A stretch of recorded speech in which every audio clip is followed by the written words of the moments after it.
En el nombre del Padre, y del Hijo, y del Espíritu Santo. Amén. Ave María Purísima, sin pecado concebida. Queridos amigos de la tele, nuevamente juntos con nuestros temas de fe católica. Hoy ya con el tema 31, que es el quinto mandamiento. Hoy veremos la primera parte, los 3 primeros temas, y a continuación, la semana que viene, si Dios quiere, el suicidio, la eutanasia y el tema de la pena de muerte. Todos estos temas importantes. Vamos a dar un poco cuál es el fundamento del respeto a la vida, de la dignidad de la persona humana, de la sacralidad de la vida, ¿no? Entonces nos lo dice el Génesis, el hombre ha sido creado nada más ni nada menos que a imagen y semejanza de Dios. La Gaudium Spes del Concilio Vaticano II nos dirá que justamente el hombre es alguien singular, es la única criatura de este mundo que Dios ama por sí misma, ¿no? Todos los hombres estamos destinados, estamos llamados, es nuestra vocación el conocer a Dios, amarlo en esta vida y luego poder amarlo eternamente en el cielo. Como te decía, aquí, en esto que hemos dicho recién, radica el fundamento último de la sacralidad, de la dignidad humana, ¿no? Y también la vertiente, digamos, moral, que es el quinto mandamiento de la ley de Dios: no matarás. Recomiendo para todo este tema este precioso documento del año 95 del Papa San Juan Pablo II, la encíclica Evangelium Vitae. Es un canto a la vida, es el Evangelio de la vida. Este documento nos ofrece una bellísima meditación sobre el valor de la vida humana, su llamada a la vida eterna, la comunión eterna con Dios, y explica, como te decía, esa sacralidad de la vida humana que deriva justamente de ese ser creado a imagen de Dios, de haber sido llamado a compartir eternamente con Dios. El libro del Génesis nos prepara y nos muestra cómo el homicidio, la muerte, el pecado, viene todo como consecuencia del pecado original, del pecado de nuestros primeros padres, Adán y Eva, ¿no? Y allí también vemos cómo Yahvé, Dios, nuestro Padre, se manifiesta siempre como protector de la vida humana, incluso con Caín. ¿Vos te acordás que Caín mató a su hermano Abel? Un gran pecado, pero Dios siguió cuidando de Caín, cuidando de la vida de Caín, ¿no? Por eso, viendo Génesis 4, 13, 15, nadie debe tomarse la justicia por su mano y nadie puede abrogarse el derecho de disponer de la vida del prójimo. Aunque el mandamiento hace referencia específicamente a la vida humana, también el Papa Francisco nos dice en su encíclica Laudato Si, como también por respeto a la creación y por respeto a uno mismo y a los demás, digamos, hay que cuidar toda la naturaleza y también todos los vivientes. Dice así textualmente el Papa en Laudato Si: cuando el corazón está auténticamente abierto a una comunión universal, nada ni nadie está excluido de esta fraternidad. Por consiguiente, también es verdad que la indiferencia o la crueldad ante las demás criaturas de este mundo siempre terminan trasladándose de algún modo al trato que damos a los otros seres humanos. El corazón, sigue diciendo el Papa, es uno solo.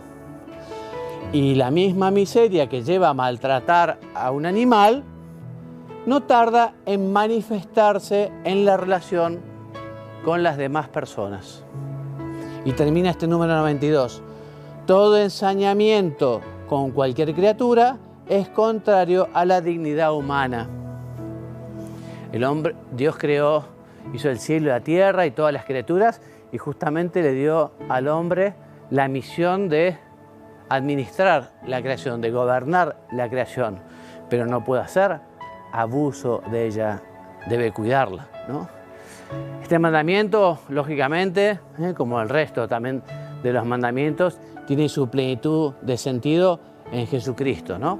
Y concretamente vale la pena recordar el Sermón de la Montaña, que nos decía el Señor: habéis oído que se dijo, no matarás, y el que mate será reo de juicio.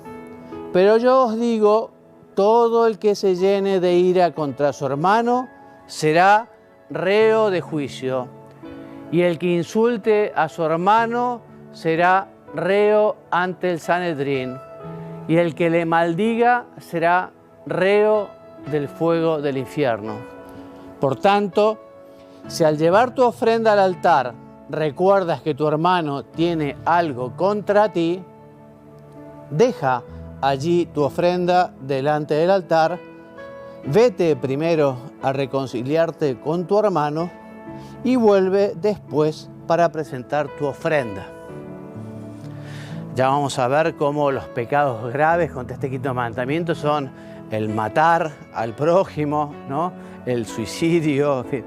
Pero también dentro de este mandamiento, el odio a los demás, el maltrato, las injusticias. Por eso justamente, antes de presentar la ofrenda a Dios, es bueno examinarse, ¿no? Si uno tiene justamente algo para pedir perdón, en el marco de la familia, en el marco del trabajo, con los amigos, con los conocidos. Nosotros no debemos estar peleados con nadie. O sea, puede ser que alguien no nos quiera bien, pero nosotros tenemos que ser una persona siempre dispuesta a perdonar, siempre dispuesta a perdonar. ¿Hasta cuántas veces? ¿70 o 7? Siempre, nos dice el Señor. Dentro de este mandamiento, también ya lo veremos, está vinculada la vida del prójimo principalmente, pero también la caridad, el respeto a su persona, etc. Este mandamiento de salvaguardar la vida del hombre tiene su aspecto más profundo en la exigencia de la veneración y el amor a la persona y a su vida.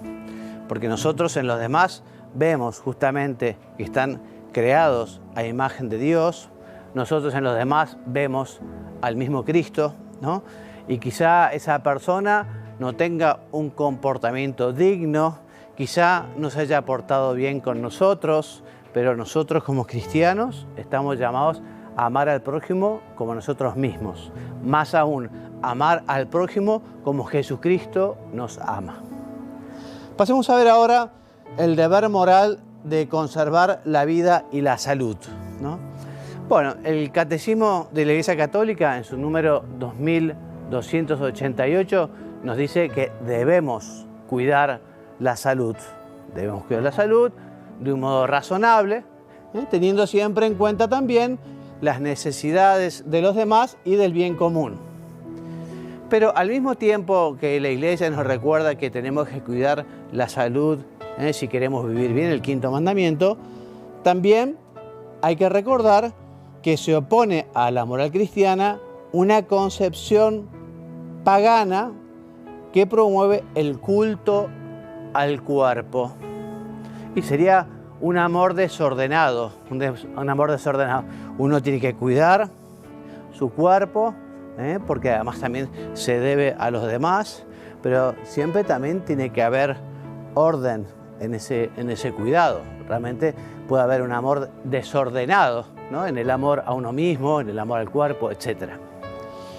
Bueno, parte, digamos, importante de la vida del hombre es vivir esta virtud, ¿no? La virtud de la templanza, la virtud del equilibrio en el comer, en el beber, en el descansar, etc., ¿no? Entonces, esta virtud de la templanza nos invita a evitar todo tipo de excesos, como te decía, en la comida, en el alcohol, en el tabaco, en los remedios, en las medicinas. Prudencia. Prudencia quiere decir, si realmente conviene o no conviene, si es necesario, etc., ¿no? También nos recuerda el Evangelio, el Catecismo, perdón, que quienes en estado de embriaguez, o sea, una persona borracha, ¿no?, o por afición inmoderada a la velocidad, pone en peligro la seguridad de otros en las rutas, en las carreteras, en el mar, en el aire, se hacen gravemente culpables. Pocas veces, aunque a veces viene la gente también y pide en su confesión perdón a Dios por no haber sido prudente en la conducción. Es importante ser prudente, es importante respetar las señales de tránsito, es importante no haber bebido alcohol para manejar, etc. Bueno, en esta misma línea también del daño que hace a la salud están las drogas, ¿no? Y es una falta grave porque las drogas, sobre todo las drogas duras, ¿no?, supone un daño serio para la salud, nos dice el número 1291 del Catecismo. Hay un documento de la Santa Sede, concretamente de la Congregación para la Doctrina de la Fe, que se llama Samaritanus Bonus. Este documento es sobre el cuidado de las personas en las fases críticas y terminales de la vida, ¿no?, cuando está justamente por dar ese paso de la vida como minúscula a la vida eterna, ¿no? Entonces, nos recuerda también que en ese cuidado de la salud y en ese poner los medios para que una persona pueda curarse, lo que hay que evitar muchas veces puede ser lo que se llama el ensañamiento terapéutico, o sea, poner medios absolutamente desproporcionados cuando, por ejemplo, esa persona tiene una enfermedad terminal y ya no se lo puede curar, ¿no?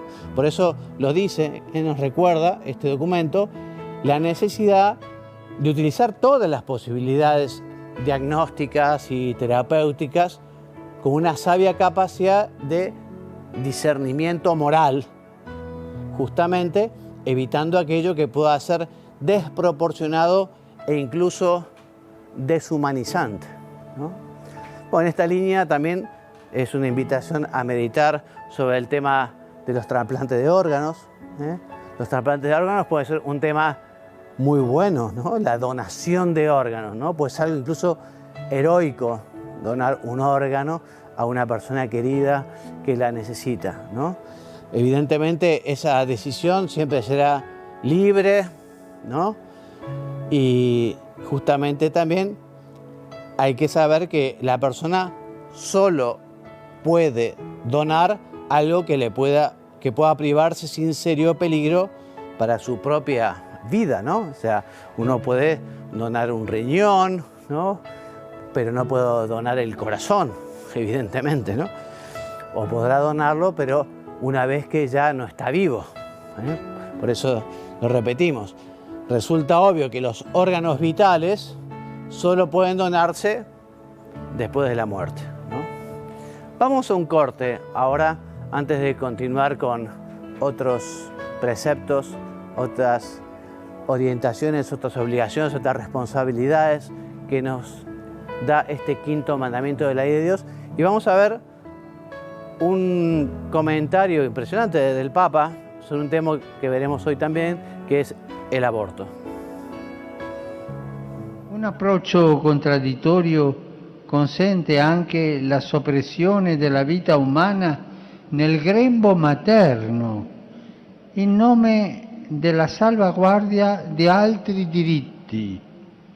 Ma come può essere terapeutico, civile o semplicemente umano un atto che sopprime la vita innocente e inerme nel suo sbocciare? Io vi domando, è giusto fare fuori una vita umana per risolvere un problema? Cosa pensate voi? È giusto? È giusto o no? È giusto affittare un sicario per risolvere un problema? non si può, non è giusto fare fuori un essere umano, benché piccolo, per risolvere un problema. È come affittare un sicario per risolvere un problema.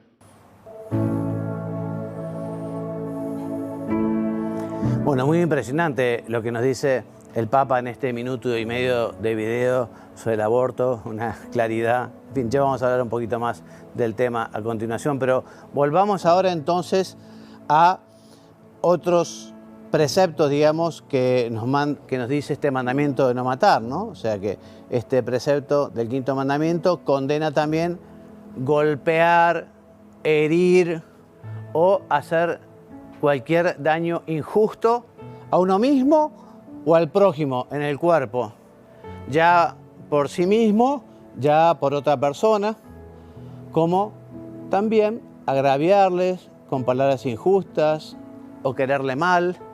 Por eso pensemos un poquito y hagamos examen de conciencia, ¿no? Cómo estoy viviendo la caridad y si es que me vendría bien en la próxima confesión decir, bueno, me enojé con una persona y la agravié, o lo traté con palabras injustas, o quise mal, o quiero mal a una persona. Bueno, nos confesamos, pedimos perdón, así se nos perdone y se nos da la gracia para tener un corazón también más generoso, un corazón como el del Señor, ¿no?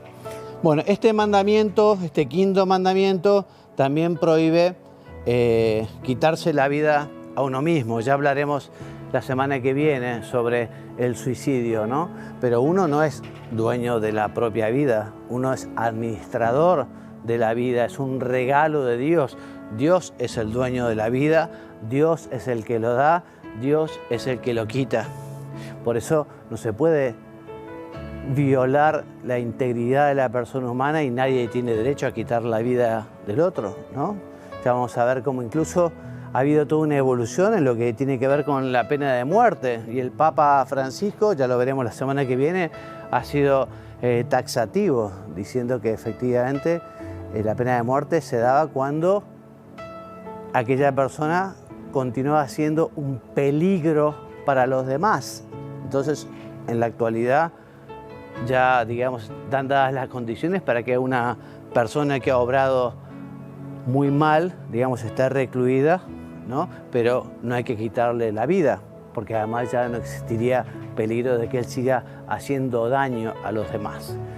Bueno, siguiendo con enseñanzas de la encíclica Evangelium Vitae, les cuento que en su tercera parte se refiere a los atentados contra la vida, ¿no? Y lo hace recogiendo toda la tradición moral de la Iglesia, ¿no? Bueno, y en esta sección aparece de modo solemne la condena del homicidio voluntario, del aborto, de la eutanasia, ¿no? Y dice justamente que el quinto mandamiento condena como gravemente pecaminoso el homicidio directo y voluntario. Y sigue diciendo el catecismo, el que mata y los que cooperan voluntariamente con él cometen un pecado que clama venganza del cielo, con palabras, digamos, del libro del Génesis, ¿eh? También este documento del Papa, que vuelvo a invitarlos a leer este documento, el Evangelium Vitae, está muy bien escrito,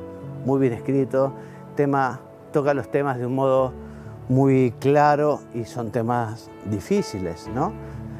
También existe otro documento, el Adonum Vitae, que ya veremos un poquito, que es de la Congregación para Doctrinas de la Fe, que habla justamente del respeto en la investigación, en los embriones, etcétera, etcétera.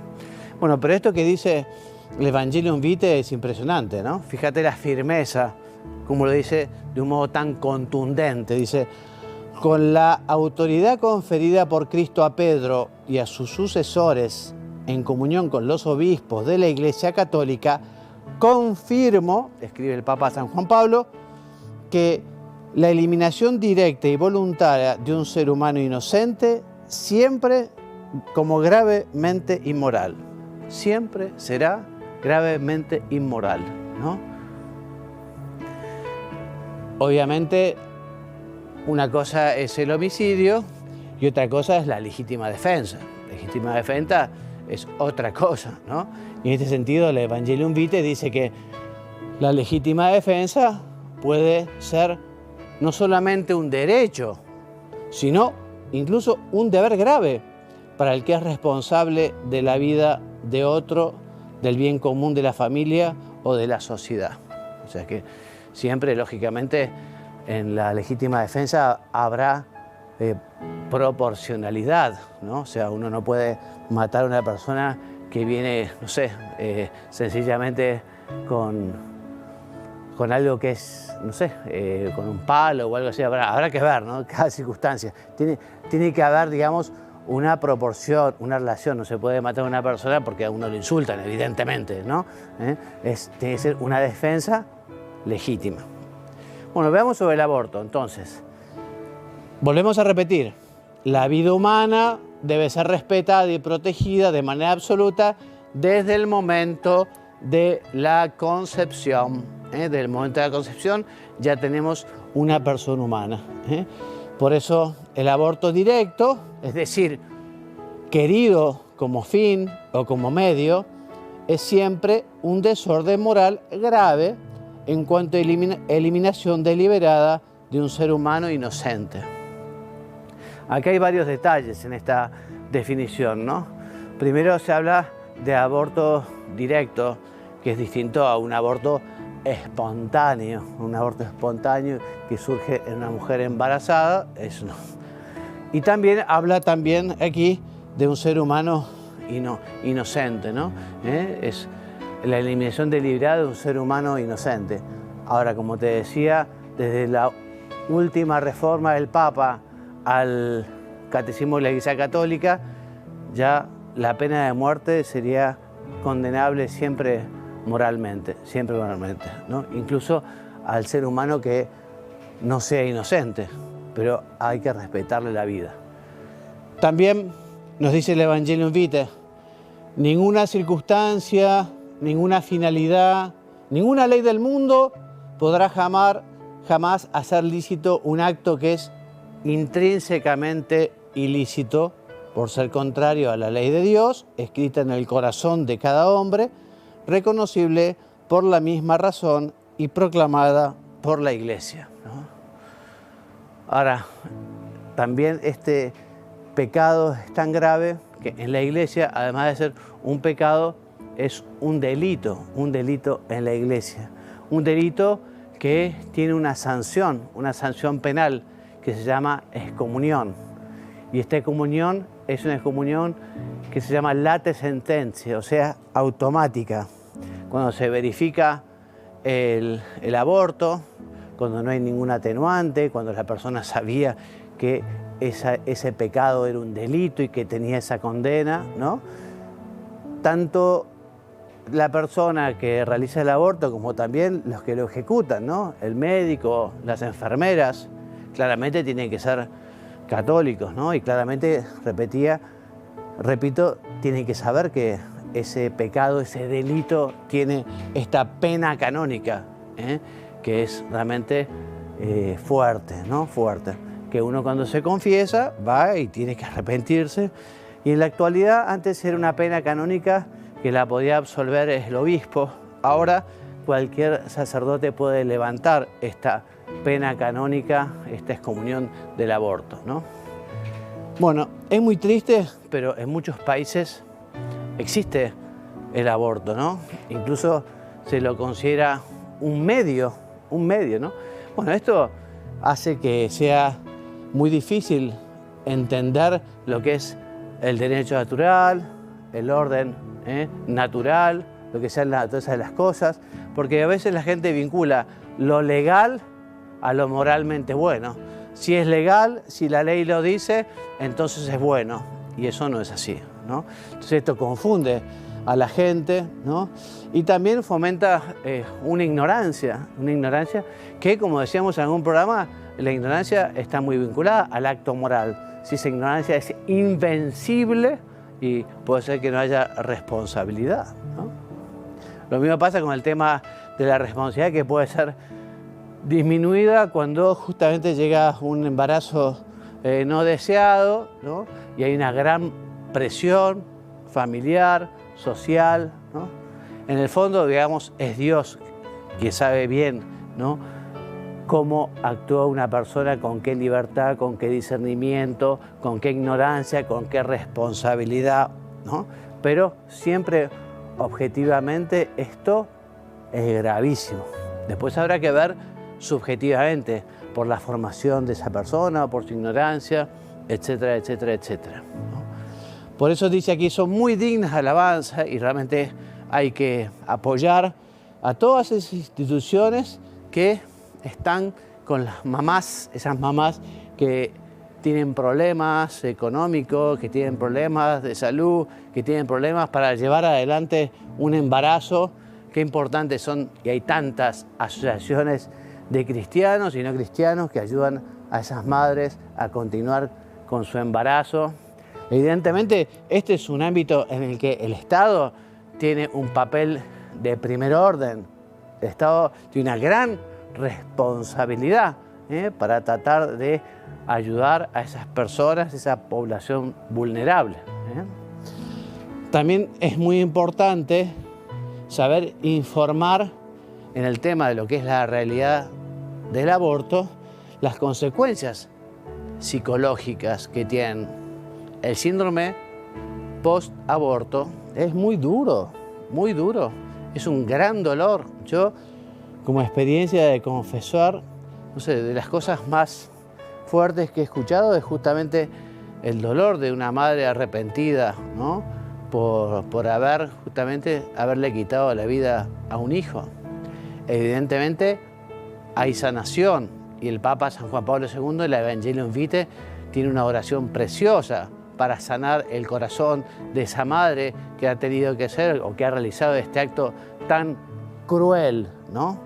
Pero también el Estado, incluso aunque dé como legal el aborto, tiene que decir la verdad sobre las consecuencias psicológicas y existencialmente negativas de este gran drama, que es el drama del aborto y que está tan extendido y que tenemos que rezar por esas madres, por esos niños no nacidos también. La Comisión Teológica Internacional, a pedido del Papa San Juan Pablo II, un documento del canal Ratzinger, que preguntaba, bueno, ¿y qué pasa con esas almas de los niños que murieron sin bautizar?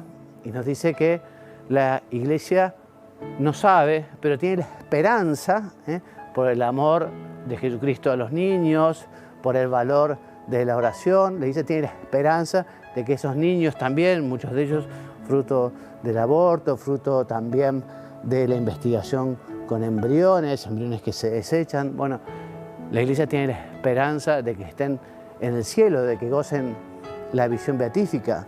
Y es bueno también rezar por estas almas. Bueno, hasta aquí la clase de hoy. Nosotros la semana que viene continuaremos entonces con el tema del suicidio y la eutanasia. Como les decía, pueden encontrar los videos que ya hemos ido grabando en YouTube, @latelepi, ¿no?, en Instagram o en la página web que tiene la tele, que es www.latele.com.pi. Bueno, hasta semana, si Dios quiere, vamos a continuar con este tema tan delicado, tan triste, tan importante también. Que Dios los bendiga y los haga muy santos. Amén.